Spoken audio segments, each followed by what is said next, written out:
we go.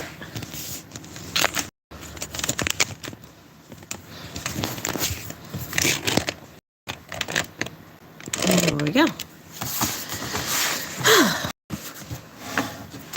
Okay, much about that. It's gonna be a little awkward for everyone till we get this done. Alrighty. Welcome back. If you're new to the channel, I've started reading Matter of books. This is Matter of Murder, Book 1. We've already gone through Matter of Mystery, Book 2.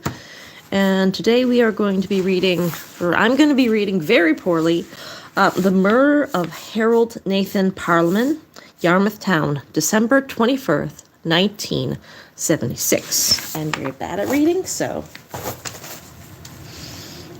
it's more practice for me than an entertainment for you guys.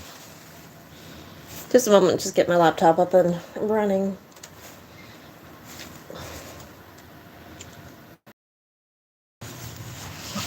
Move the camera down, probably not much better. Often, a combination of alcohol, bad tempers, and being in the wrong place at the wrong time is a bad combination in the best of times. Such a lethal combination may result in a person's life literally. At the wrong time is a bad combination. Shh. One of me is enough. One mistake is all one has to do in order to change the course of their lives and the lives of their loved ones. A heading in December 22nd, 1976 edition of the Yarmouth paper, The Light Herald, read, "Foul play possible in death." The article revealed the ongoing investigation by Yarmouth Royal Canadian Mounted Police into the death of Harold Nathan Parleman, the manager of the Fairmount Tower Hotel and Motel in Yarmouth. Parleman's body was found in the motel on Tuesday, December 21st, 1976.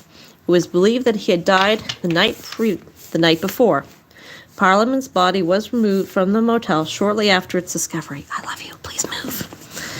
The motel was family-owned business. On Tuesday, I'm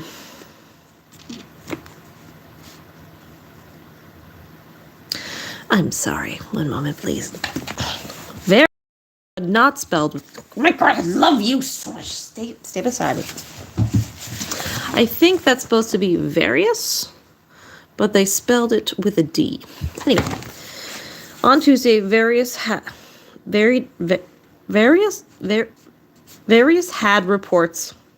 Yep, verified that Parleman died the night before. Dr. G. Kenny, K-I-N-I, performed the autopsy on the following Tuesday. The local RCMP continued their investigation, which led to the arrest of two men on the same Tuesday evening. A December 29th, 1967 story in the Yarmouth Vanguard announced that two local men had been charged in connection with the incident. Jack Mark Edwards Berry, 26, and Albert Arnold Gabriel, 20, both residents of the Yarmouth town, were charged in provincial court with second-degree murder on Wednesday, December 22nd, following the discovery of Parleman's body. The men were to appear before a jury of the Provincial Magistrate Court on Thursday, December 30th, to face charges for the alleged beating to death of Harold Nathan Parleman. Upon their arrest on Wednesday, they appeared before the Justice of the Peace, Leo Williams, and were kept in custody at the Yarmouth jail until their appearance in court. One of the men charged, Gabriel, was a resident of the motel. The other, Barry, lived in south end of town.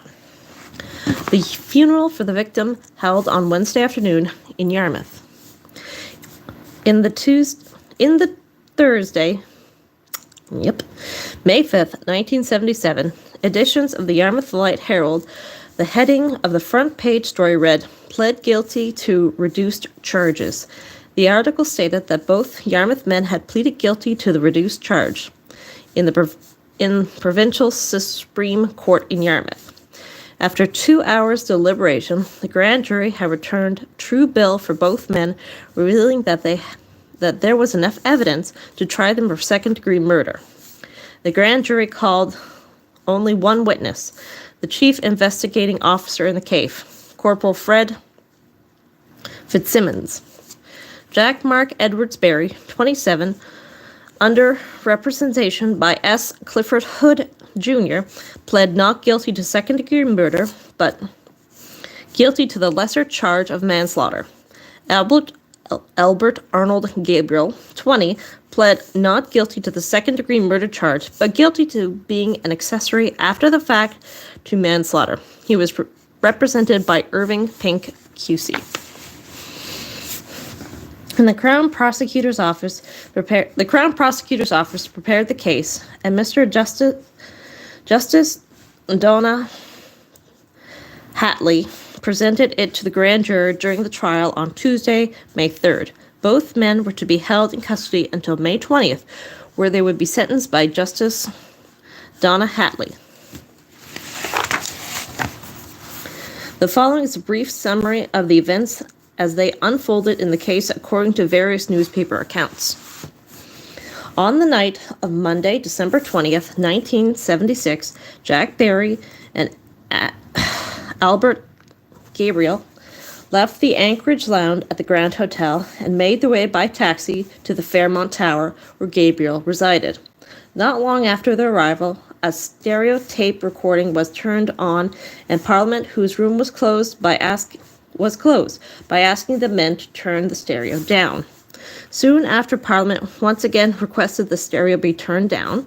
Upon making this request, Parliament was dragged into the room by the hair, thrown on the bed, and beaten severely in the face and neck region. These beatings were later found to be the cause of his death. The body was discovered the next morning in Parliament's own room, where it had been apparently dragged from Gabriel's room. When the body was discovered, Dr. Stevens Price received a call early Tuesday morning and accompanied 2 members of the Royal Canadian Mounted Police to the motel. At first, Dr. Price thought the cause of death was a ruptured liver, since he had been treating Parliament for cirrhosis of the liver. At first, Dr. Price thought the cause of death was I just read that. The autopsy performed by Drs. J.K. Kilm disproved this theory. The autopsy showed that the deceased had been severely bruised of the face and upper extremities, and that there was hemorrhaging via around the neck region upon opening of the skin. The larynx was broken in several places, and there was a bleeding inside the windpipe and larynx. Dr. Kilm gave as the cause of death strangulation asphyxiation, and with this evidence eliminated the possibility of death caused by an accident or conditions of the deceased liver. The Crown Prosecutor, Boyd McGilvery, in an address to the court, said that the RCMP investigation showed that Gabriel did not participate in the act of beating and killing of Parleman, but did actively attempt to cover the crime. The penalties for manslaughter and accessory after the fact to manslaughter ranged from probation to 10 years in jail sentence. To a 10-year jail sentence. These 2 men, after pleading guilty to reduced charges in the Supreme Court on Tuesday, May 3rd, for the murder of Harold Parliament, were sentenced in Provincial Supreme Court in Yarmouth by Mr. Justice Don Hartley, Halty, Hallett, on Wednesday, May 18th. Jack Mark Edwards Berry was sentenced to 10 years after pleading guilty to manslaughter. Albert Gabriel was sentenced to 3 years after pleading guilty to accessory after the fact of manslaughter. All right, that was a short one. Now, here's an interesting one. We've already gone over this, but I'll go over it again. She was killed by a serial killer, McGray, but at the time of this being posted, her mystery was still unsolved. And this pisses me off because she babysit in Halifax and she was promised a train ticket to Yarmouth, which the people were denied her. They said they would, if you babysit, we'll get you a train ticket to Yarmouth. They lied. She ended up hiking from Halifax to Yarmouth and ran into McGray in Weymouth on this night, and he murdered her and left her in the woods. So, but her case has been solved. It was McGray who did it. And, yeah, so I suppose we've already done. Yeah, it's the same story. I think they ran her story twice. So, out by the Wolfville exit, it's, I think, a few videos back. Okay, this is a new one. This one I don't believe was solved.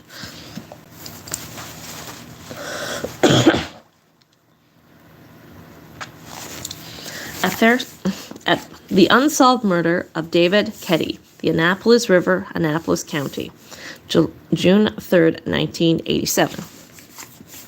At first glance, 31-year-old David Keddy appeared to be an unlikely target for murder. He was a strong young man of medium build. Local residents in the Bloomington area of Annapolis County claimed that he was a bit of a loner. Keddy was an outdoorsman.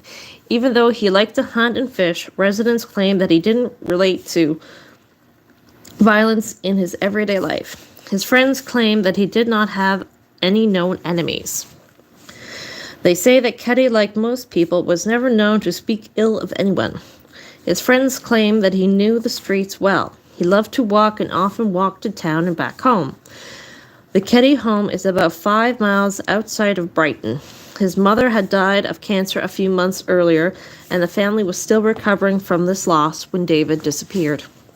In the early mornings of June 3rd, 1987, David Andrew Kelly left his girlfriend's home around 4 a.m. He was last seen walking down the highway from his girlfriend's home, headed in the direction of his own home in Bloomington. 3 days later, on June 6, 1987, his father began to get concerned. Until then, his father had worried where his son was, but given his age, he did not become overly concerned. David still lived at home. That morning, his father notified the police. The same afternoon, approximately 2 p.m., David Kenny's body was found floating on a raft down the Annapolis River near Milton. The raft was spotted by 2 canoeists, Winston Gills and Craig Weber. Both men were residents of nearby Lawrencetown and were canoeing from Middleton to Bridgetown. The raft was a swimming raft that was usually tied to a bridge that spanned the Annapolis River. Local children swam from the raft. They noticed it missing on June 3rd, but never bothered to report it. The raft had drifted from the bridge down the river until it became caught in a log jam.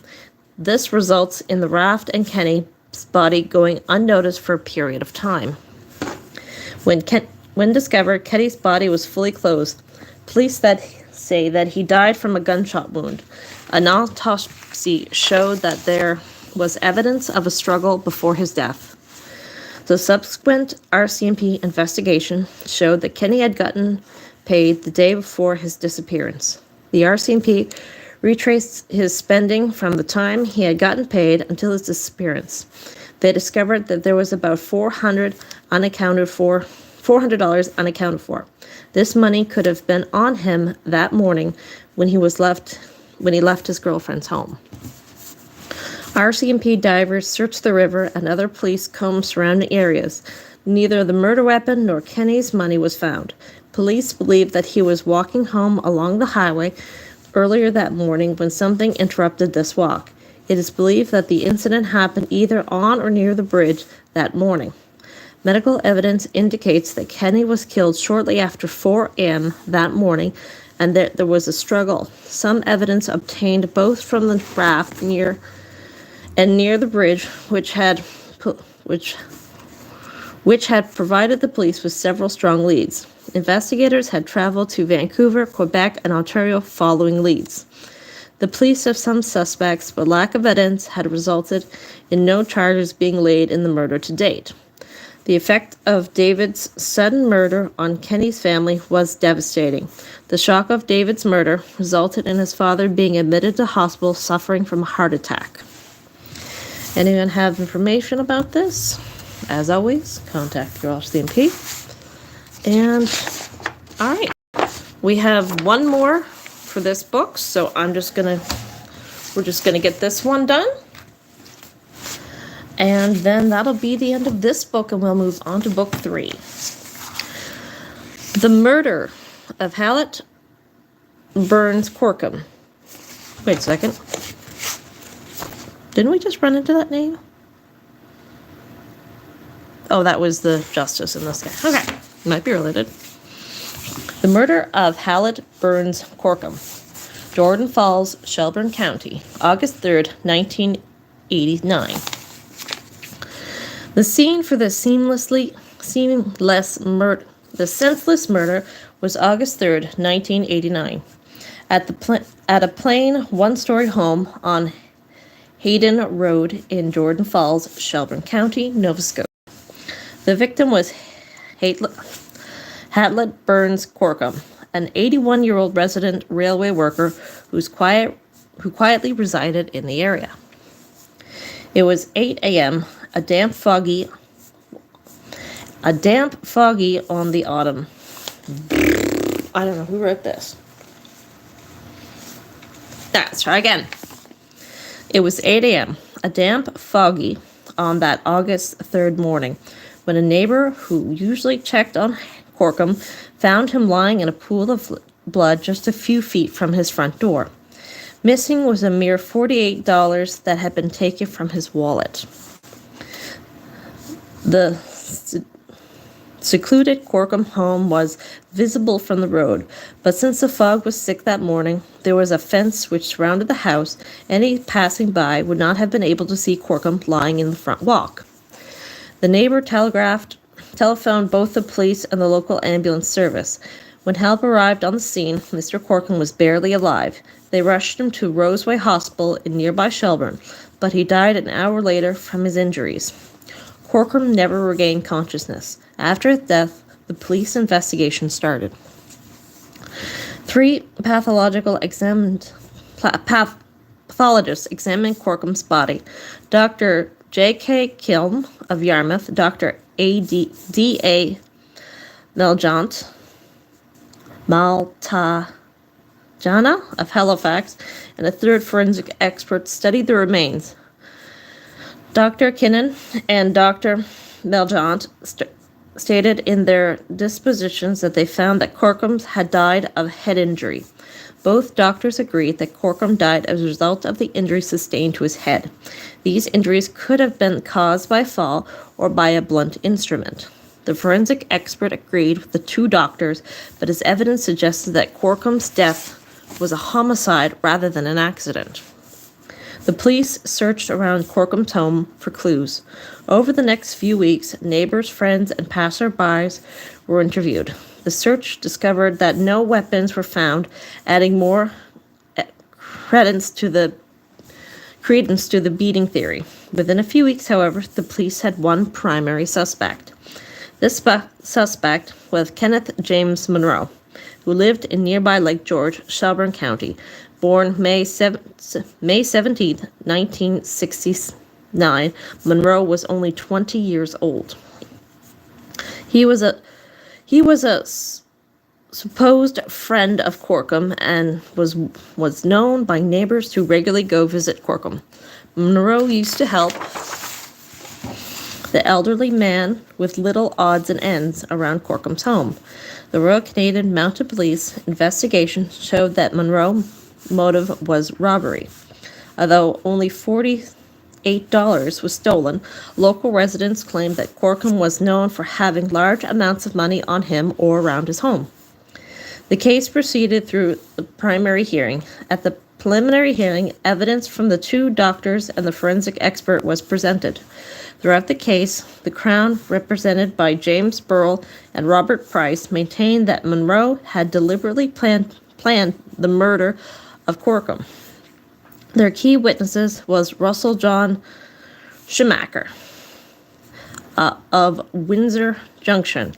Schumacher testified he was a friend of the accused and that he knew about the murder plot. He testified that he was in on the events, even though he claimed he was not at the Corcum home at the time of the murder. The murder weapon was never found. Monroe was sent to trial. The trial was held in the Supreme Court of Nova Scotia Trial Division, which sat in Shelburn on July 4th, 1991. On that day, Monroe was charged with the murder and robbery of Corcum. Monroe was represented by George Grayson and Phil J. Starr. He pled guilty to second-degree murder and robbery. In all, 54 witnesses were summoned, but not all were called. Because of the guilty plea, the exact details of the case never came out in court. Monroe admitted to the beating and robbing of the elderly man. He was immediately sentenced to life in prison. Later on, June 19, 1991, the Supreme Court of Nova Scotia Trial Division decided that Monroe would be eligible for parole in 12 and a half years. Kenneth James Monroe is now serving his time at Federal Penitentiary in Dorchester, New Brunswick. All right, that's it.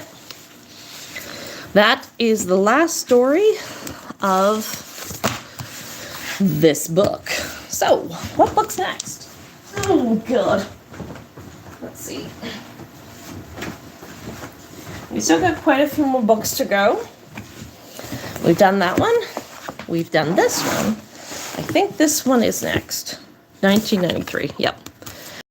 Next, A Matter of Mayhem.